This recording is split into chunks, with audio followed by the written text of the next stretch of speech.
Yeah, it was very, very weird. But at the time, I sort of felt it had come out of my imagination. And it was only about a couple of weeks later, I went to the local studies library, started researching, and found a reference to Crossbones as a real place, and then connecting it with the Single Women's Churchyard, which is a sort of semi-apocryphal bit of history about how the women who worked in the brothels owned by the church were denied Christian burial. More world, but I also had a dream where I transformed into a crow, and a bear permitted me entrance to a portal. So that's a very short version of two very long stories. But I'm sure you and I could do a whole session on strange connectivities, yeah, because quite synchronicities of being poets connected to crows. I indeed, think that could be quite an interesting. Was it Hunan and Munin, Odin's raven eyes?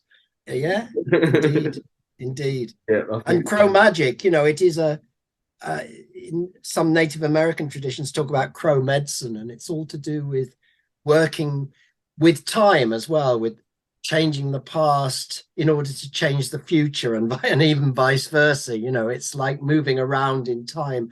That's something that's been very central to my work, and the work where I'm about to talk about it's totally central to. So what happened 23rd November 1996, I'd spent a few months before researching the history of my area, which is about a mile around my house, as I say, the Borough and Bankside on the South Bank, which happens to be the oldest part of London, as old as the Romans anyway, and probably older. And so it was perfect for a millennial work, the idea of 2000 years encapsulated in a small place. So I had a lot going for me in research. And in my research, I'd come across the Winchester geese. And these were sex workers, as we would now say, who were employed to work in brothels that were owned by the church in Southwark. The church was effectively the lord of the manor, the Bishop of Winchester. And the women, and they were mostly women, probably some men as well, who worked in the brothels became known as the Winchester geese. And that's a term used by Shakespeare, who may even have invented it. But it grabbed hold of my mind clearly. And to the extent that in the weeks before I had this vision, I'd started researching the Winchester geese, and I'd come across something called the ordinances by which they were licensed by the bishop, by the church. So this had grabbed hold of my mind very much. But then on the night of the 23rd November, firstly, I took a very, very large dose of LSD, something I don't recommend people to do. I did spend hours preparing, which I think was a really good idea. And the way I prepared was really to try and empty myself, purify myself. So I literally bathed and oiled myself, but I also spent several hours chanting the Heart Sutra, which, through a long story, but I happened to live a year in Japan, I'd learned to chant it in Japanese. And so on. And when you do it in Japanese or in the original Sanskrit, I think it has as well as meaning, it has a rhythmic, energetic force. And so this, to me, the effect of chanting this for hours was to make me feel that I'd entered a state in which I was very empty. My own psychology wasn't going nuts. That was really important, because what happened, I started writing as John Crow, and it was sort of ranting and roaming, and very little of the writing I did between 7 and 11 o'clock that night came through. At 11 o'clock, it was like this spirit came into the room, and she immediately identified herself, the goose. But not just that, but it's like if you walked into my room with your whole story around you, and you might refer to things. Maybe you'd say, hey, we met at Small World a few years ago, remember? And you might even make a joke about it. But I don't know, I'm just giving an example. You might make a joke about Pony or something like that. And this is what the goose was like, except she was like it with John Crow. And that was the freakiest thing. it was like this persona I'd got suddenly seemed to have his own life, and she knew all about it, and they were doing their dance, they were having their conversation. And really, I've never had a situation like this before, where in the past, when I'd been tripping as a young man, I'd sometimes written to kind of help me navigate what I was going through. This time it felt like I was hanging on for dear life. I mean, John Constable, the writer, had no alternative but to sit in the notebook and just write as much as I could get down and let them just go, because they really went. And the thing was, the goose spoke entirely in poetry, and John Crow. I hadn't written rhyming poetry, Kev, since I was in my teens, so all of this was very new territory to me. At this stage, I thought of myself as a playwright, not a poet, really, by now. The visionary poem that unfolded on the night of the 23rd November 1996, The Book of the Goose, was the first of 7 vision books. That the Book of the Crow, the Book of the New South Bank, the Book of the Honest John. So each book explored a different aspect of this kind of revelation of the goose, of this sex worker spirit, come back to reveal the spirit in the flesh, the sacred in the profane, eternity in time. This is one of the themes running through the whole work. And so the first part of it was these poems, the vision books. The second part was this mystery play, which has Jesus in it and everything. He's just a radical Jesus. He's like the outcast God. And then, and which was very orthodox, of course, around the 2nd century AD, as the church were keen to assure me. Right. I'm only a heretic for the last couple of millennium. And then the third part was the glossolalia, and that was like all the things it triggered in me about the magic that seemed to be waking up in Southwark at this time. Because, I mean, this definitely started, I'm a writer, and this started as a literary work. That was my aim. But somehow the literary work, to some extent, got eclipsed, but in many people's minds and in my own life, by the work that it generated. Because the strange thing, and this is what connects the Southwark Mysteries with Crossbones, was that night when I wrote the first poem and walked around the streets.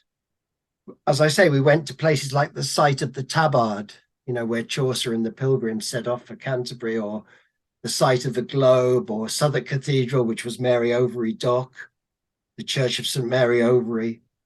So these are sort of magical places that I'd heard about in my research, and in a way my mind, in this very enhanced state, you could say, was simply looking at them in a new light, which was in itself fascinating. But there was something else happening, which was this guiding hand of the goose, this sense of someone who'd taken over the show. That's the best way I can explain it. It was like a show in every sense, a revelation of a different kind of history, perhaps.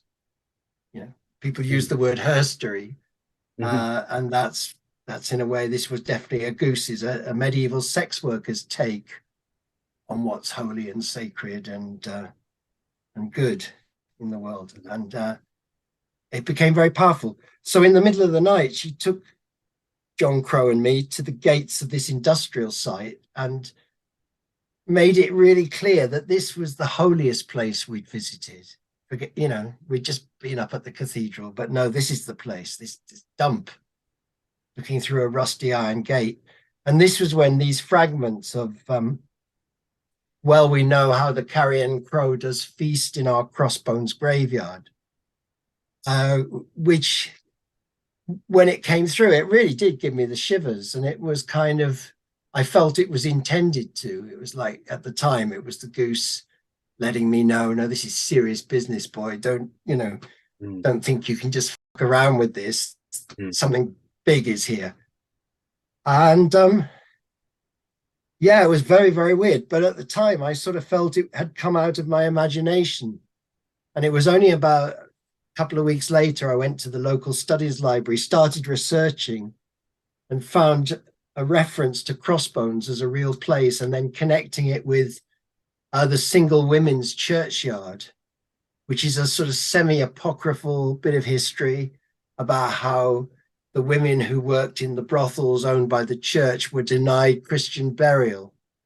And so they had their own burial ground, and the myth that this was Crossbones.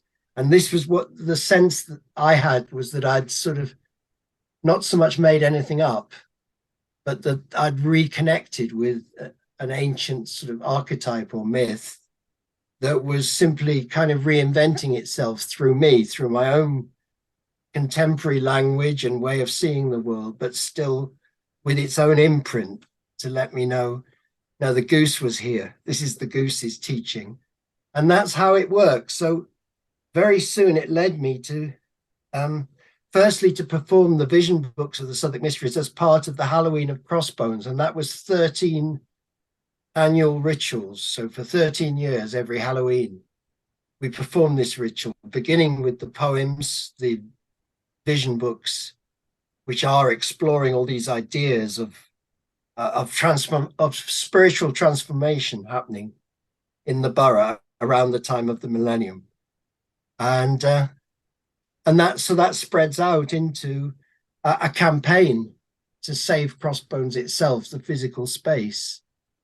And it wasn't initially the idea, but it just took hold, and it took hold of my life and my wife Katie's life, and many friends at Crossbones who sort of started appearing, because suddenly the graveyard, it seemed to wake up.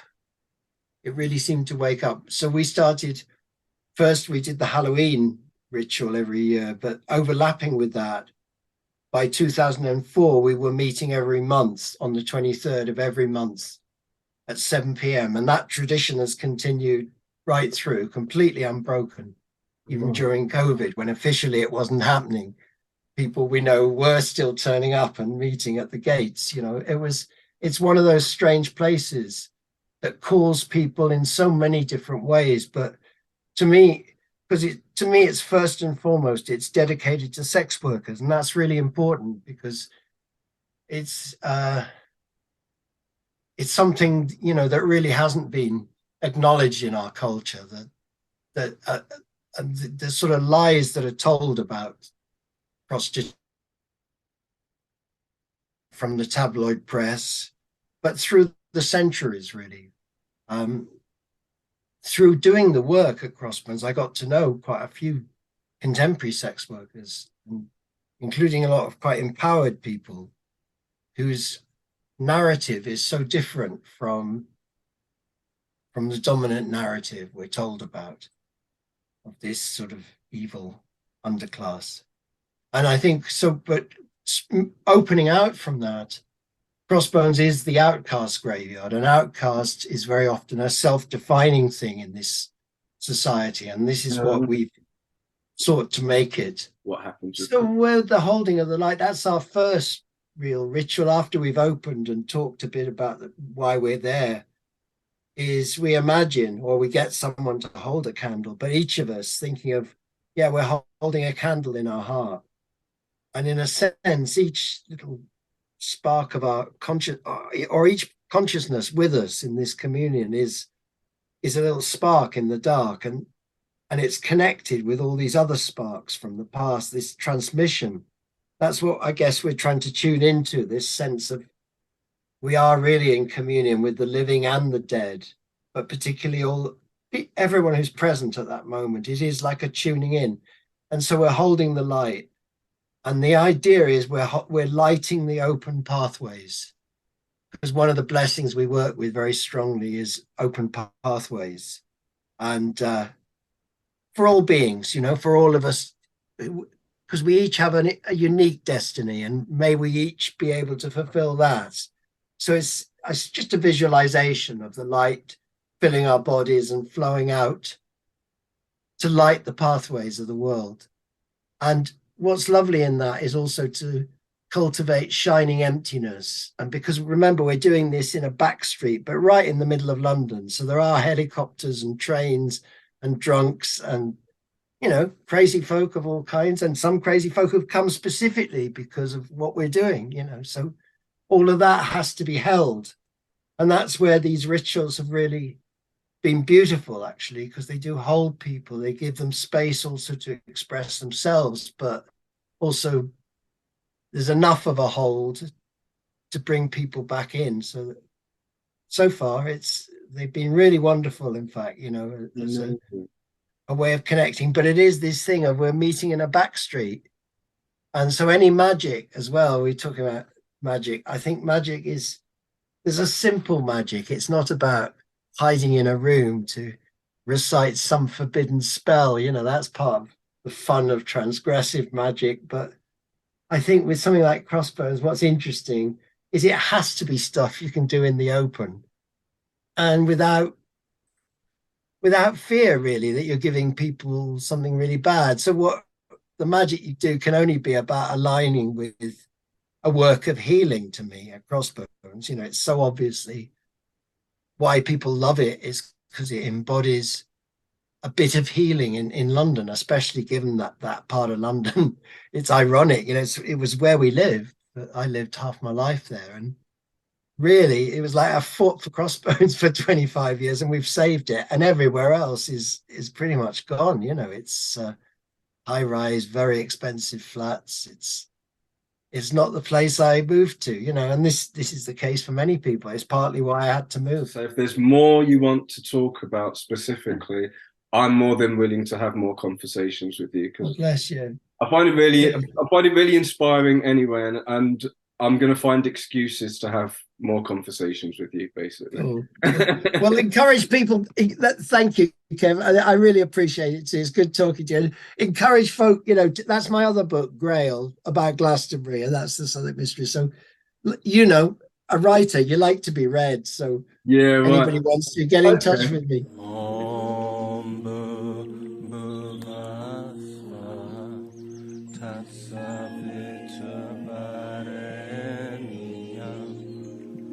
Pagodeva Syadimahi